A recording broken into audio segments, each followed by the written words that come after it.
this one, let's talk about spell builds. I chose to do Judgment Elementalist as it has the most potential while running no transcendent unique gear.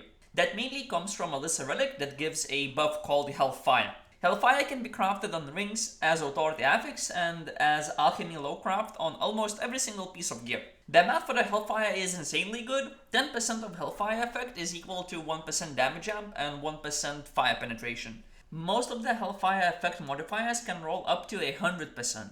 That means 10% damage amplification. However, even with the Giga Brain ideas, I couldn't make this work. I didn't bother after I found out that running almost best in slot crafted gear was barely enough to do normal difficulty 170 level maps. This is my damage right now. I have around 250 bill, which is insanely low damage compared to something like Shadow builds. Damage profile is also super weird as most of the damage comes from Elementalist node. I'm not saying that the spell build doesn't work, it's just the problem that it requires very specific transcendent gear which is really hard to acquire. But for now, let's get into the setup. Character panel is probably the most important right now as it's gonna show everything that I have and everything that I don't have. This is definitely not a min-maxed build. This is just a good idea on what do you need to make this work, or at least starting to make this work, or on the other hand, how hard it is to make this work. Most of my damage is spell damage, I have a lot of fire damage, I can show the math for it, around 1000 multiplier, 440 amplification, which is not a lot, and it's fine, there is quite a bit to pick up.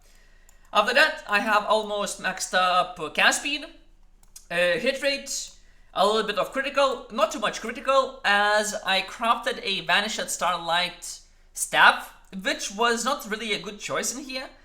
But getting a little bit more critical, around like 22 or 23 weapon crit rate, it still wouldn't be that much bigger, and it probably would be the same amount of damage. I have a lot of critical damage, and that comes from my charms basically, and I have a few nice crafts. I have triple maximized, and that's when I basically gave up. As soon as I rolled my charms, and I started to pick up some maximized damage, maximization chance on the legendary affixes on the charms, I saw that the scaling is super slow. My amount of maximized damage that I'm doing is not a lot. However, it was still not that big of a damage increase to make it feel good. I'm running only 40% fire penetration, and that mainly comes from that I don't run that much Hellfire effect, as I picked up some of my gear from the previous build. I have a little bit of lightning penetration, but that comes from the gear. On the Lacrima, I'm running Caprice Heart, which is already pretty good, Hamal Confusion, pretty good, and some random shield. It could be a Seb the Longing, but Seb the Longing wouldn't give me more damage. My Lacrima is not super good, but it has a little bit of damage amplification, right? It gives quite a bit of damage. My charms looks like this: maximization chance, maximization chance, maximization chance. I have strike damage amplification, some critical damage. This is basically why my crit damage is so high, and a random one. This is mainly for the hit rate. And quite a bit of critical rate multiplier, right? Most of the time, I was never running that high of a multiplier. I even have around 1.8k on the proc of the Seal of Critical Chance. Most of the time, on other builds, I was running 1.2k, but this one is basically just from the Chaos Star. I got pretty lucky with this one. Before diving into the build, I should mention that I am a critical and a maximized build.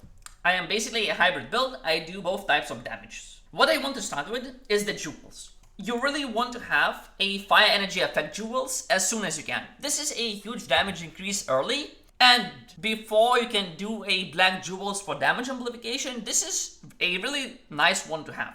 I'm also running barrier because I'm a barrier build. I have an armor helmet, a dodge spaldus, and a barrier chest. My barrier chest is not good.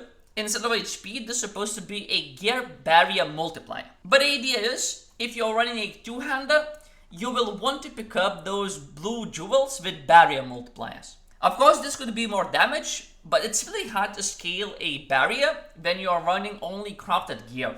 That would be the main idea for the jewels, and I want to talk about that first. Another thing is, I'm running a Vanished Starlight staff, and the biggest problem with this, it only has critical rate 9. And critical rate 9 is not enough. You could solve this by rolling a legendary affix for gear critical rate, which would increase this type by 2.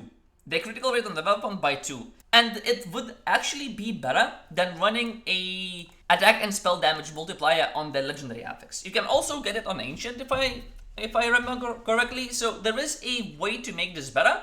That being said, there is another tier 55 staff that is really easy to get, and I was running this one, and actually this one is really close in damage, especially when you have a really low amount of critical rate on the build. So which one you use, it doesn't really matter that much. I would say Mysterious Staff is much better early, and this one is of course for the min-maxing. I should answer the question, why am I running armor, dodge rate, and barrier on the same build? And it's really simple. Barrier in itself is not enough to survive. Even if you have like 100k of barrier, on this build I basically have 29k when I use the high barrier potion. And it's not enough. You really want to have that other type of defense, which is armor and dodge. So this is how it looks like. I have around 20k armor and 53k dodge rate, but if I go on the map, it's gonna be much higher. I also use a armor potion too, which helps a lot. This is how it looks like. It's 40k. Also, I have a Shadow Provocation, so whenever Shadow Provocation procs, I have around 80k armor, which is just barely close. A lot of damage dampenings, and if I use my Seal of Dodge and Cold Armor, this is how it looks like. I have around 80k dodge rate, and this is pretty fine. This is pretty okay-ish. However, my barrier is really low, and that is because I didn't manage to roll a legendary for Gear Barrier Multiplier. With Gear Barrier Multiplier, my barrier amount would be pretty okay-ish for like 170 normal maps. But right now, it's a little bit screwed. That being said, the chest is crafted pretty okay. It's damage dampening. I always love to craft reflect damage taken decreased. I don't like reflect maps and I don't want to inspect them. Besides that gear barrier multiplier, the chest is basically the best you can have. Even the affixes are pretty high. I got really lucky with this one. Base is okay, it's just that the percentage is kinda lowish. Another part is the Spoldis, and this one is full amount of dodge rate. I have dodge rate flat, dodge rate multi, a little bit of chaos res, totem perfect dodge into a little bit of damage for skill rune effect, chaos resist, fire damage, and then gear dodge rate multiplier. This is important, otherwise you're not gonna have that much of a dodge rate. Helmet is from my previous build. I didn't recraft this, but if you are crafting a helmet, you don't really want to roll enhanced skill rune effect on your high craft. You want to roll hellfire effect on enhanced skill rune cooldown recovery speed, and you can roll around 120 or 40%, which is gonna be insane amount of damage jump on this build. This is the helmet. It's pretty simple. Could be better. Elemental resistance, resource cost dampening, and some damage jump and attack enhanced skill rune effect. Ancient mods could be much better. Just didn't had enough reversions to make this better. Boots are also from my previous build. Again, you can craft Hellfire effect on attack enhanced skill rune effect. Basically, the region on this build doesn't do much because we can't pick up any zodiacs that would increase our damage. So you don't really want to craft on damage taken happening. You want to keep it to be a little bit more tankier and then just roll Hellfire effect on the boots. On the chest, you can also roll Hellfire effect on the enhanced skill rune duration. That's why he said that the Hellfire is so goddamn good, because you can get so much damage from it, it's insane. I'm running Spica's Light, and that's why my damage is quite a bit inflated. With the crafted gloves, you couldn't do better. That's because you get 30% cast speed, amp, 20% damage amp, critical damage and critical rate, plus you get quite a bit of barrier. So these gloves are basically best in slot gloves for the spell builds. And it does really heavy lifting on this build. My damage without these gloves, even if I crafted the best gloves it's possible to craft, unless I get insanely good ancient mod, it would still be a little bit lower damage than this. So my damage is quite a bit inflated because of that. Another one is my necklace. I have elemental damage, fire damage, hit rate. The prefix is pretty good. I'm running on maximized damage base, as I needed maximized damage. I also rerolled my critical damage into maximized damage, and you want to do the same, and you want to hit the high craft on this mod, which says critical damage spent per mana, and roll maximized damage on it. That way, it's much better than having this amount of crit. On the legendary, I didn't really bother. I got what I got. but there is much better choices. The affixes themselves are it's basically the best you can have on the neck. I'm running the belt from my previous build. Instead of running HP amplification, you would want to roll a resource cost minus on the Vespa authority. That will help a lot with the build, as Vision Shift increases quite a bit of resource cost and you can run a lot of mana really fast. But if you are not running Vision Shift, then running that resource cost might not be the best choice. If you don't need the resource cost, you can pick up some barrier multipliers on the authority affixes. But it's crafted exactly the same as any other build. Enhanced potion duration and then whatever on the ancient, and the raging particles doesn't work, it's just from my previous build. This is the ring. Okay, I'm running a blacksmith ring, but I was only testing this. And I can tell you that it's not really worth to run this. A crafted ring, a correctly crafted ring, is so much more damage than this one. And that's mainly because of Hellfire effect. This is a really low tier affix. If it was tier 14, I think it would be around 80%. And then if you craft on it, on the alchemy bench, you can get another 50 or 70% on top. So that already would be, I don't know, like 15-16% amp just from one affix, not counting in all the other affixes. So basically, unique ring on this build is not really that good. You really want to craft the rings, and this one is crafted correctly. It's just that the affix is really low and the legendary is non-existent. I showed the charms already. I lack 2 maximization chance charms on my Generosity Capri and the Lissa Insight. Also, I could switch the strike damage amplification into maximization chance, but strike damage amp is not really that bad of a choice to have. Charm upgrade slots is pretty default. I'm running the one that gives me insane amount of legendary prefix option. That means it increases my maximization chances, strike damage amp, and critical damage, but decreases a little bit of prefix and suffix affixes. But this one, when you have like 3 good legendary affixes on your charms, it's much better to use than anything else. And then just random ones, a little bit of suffix, prefix options, critical damage, right, because this rolled pretty nice. Tier 9 and above, blessing effect on my level, and some prefix suffix minus legendary, just because minion damage amp is not really good for me, so I would rather increase my charm affixes themselves. On the Chaos Star, I'm running the default one, just as much blessing effect as possible. For the skill board, I think I have exactly the same one on my previous video. What I would like to mention is that my board is not really min-maxed. I have dampened resource cost only on Seal of Critical Chance and Seal of Dodge, and Cold Armor is not linked to it, which could help with my mana issues. I'm also running Preserve Mana on Judgment of Light. The main reason is that Judgment of Light doesn't do that much damage compared to Dark Judgment, and especially the Elementalist node. I'm using it as utility instead. I'm Overflow Energies, Awaken it to Source because I'm a barrier build, and this is insanely good damage link rune. As soon as you have like 25 or a little bit more barrier, it gives insane amount of damage amplification.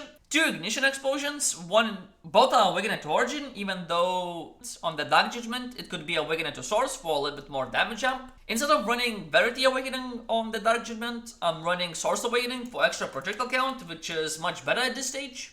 I would love to link Vision Shift to dampen resource cost, as it would decrease mana cost by quite a bit. Zodiacs are default 2, I can run those real quick. There is not much to say, I didn't change anything. This is basically a starter Zodiacs. Oh, this is what I could change. I could go and pick up projectile damage amplification instead of running Alchemist. This could be a little bit of min-maxing. I lose a HP, but HP doesn't really matter on this build. Again, as much area damage as possible, into Twisted Element, into mana and barrier on every spell hit, which is really nice, elaborate attack. Into Breath with Sweep and Annihilation, both works. Sweep is just strike damage amplification, and we do that. Desertification for area effect, into this for elements, elemental damage amp, so on. Fang, Viper. In here, I'm running Place of Intellect. I could also probably roll like Dexterity or Strength. I could choose any. It's just that I didn't went for it, as I didn't craft a good ring or anything that would require both stats. Frost Shelter for additional cold damage to freeze the enemies. On the trait 9, really simple, Holy Manufacturing. I could run something like Burning Wild Nature for max fire energy, but because I have Capri's Heart in the Lacrima, it doesn't really make any sense to run this, but could be an option.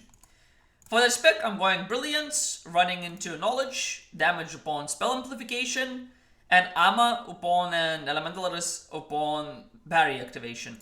You could run cast speed instead of this, could also make a lot of sense, but I have so much cast speed, it's just not a good option for me. On the second spec, I'm running damage taken mana instead on every hit, which is actually a bad idea. That's another reason why I am struggling a little bit with mana. I still take quite a bit of damage on the maps. So if you have mana problems, don't run this node. Like, this node is a defensive node and you get quite a bit of amp on the Cosmos node. But if you can't maintain your mana, you're gonna lose so much more damage. So the idea would be to go into some area effect and even regenerate max barrier per second with Realization, or even mana absorb on spell hit. If you're looking to be like defensive, on the defensive, this could be a really nice one. If that mana absorb on spell hit helps with your mana and you can maintain it, having this as extra defensive layer is a good choice. But yeah, this is just more damage. On this one, particle creation via element enhancement, elementalist, and then debuffed enemies. You can also go crowd control enemies or against dot, as fire, the burn is a dot type of status effect. I went for this one. I don't even know why. I can keep this. It's fine. Forgot about the Zodiac Stones, but these are pretty default. I'm running elemental resistances to fix the defenses and a little bit of hit rate. If you don't need those, you can run some barrier flat on those, which would help you with the barrier amount, basically with even more defense. I don't have anything specific to this, and there is nothing specific to this build that would make this so much better. My offerings on this build are incorrect. If you want to do the correct ones, you want to go for like really low amount of Hamal, especially if it's early game for you. Aquila for the damage one spell, and you can just like max it out. As much damage upon spell amplification as you can. Vespa for projectile damage amplification works really nice. And what I like to do after that is a little bit of Mirror City. The mana potion effect is really huge and can help you quite a bit with the mana sustain. I did talk about everything that is on my setup, and I tried to talk in a way that it would make sense and you would know what to do and how to improve from the stage that I'm at. So yeah, that would be the Hellfire effects. Of course, you can always get a much more damage on the Lacrima and so on and so on. If you're looking for even more damage, the answer is gonna be Transcended Unique Gear. Speaker Slide would be my first advice, and my second advice would be the Alyssa Advocacy Helmet. It's gonna be hard to acquire this, but I'm just leaving it in here. This is 70% damage upon spell amplification and cast speed amplification. Plus, this helmet has a lot of gear armor and gear barrier. It solves two issues. It solves the defensive issue and the offensive issue. This is the best one to have. There is, of course, many more items. I'm not gonna go into those, because you can't grind those on demand. It's just your luck, basically. To sum it up, if you want to get more damage, you need to run those Transcendent Unique Gear equipped and on the Lacrima. With this, I'm done. If you're looking for more information, check the description. I'm leaving some links to the Undecember builds that I do on the Google Sheets. There is quite a few more information on that one, especially with the correct crafts on your items. If there is some mistakes, I'm gonna leave some kind of message on the description also. But for now, bye-bye, GG's, and see you in the next one.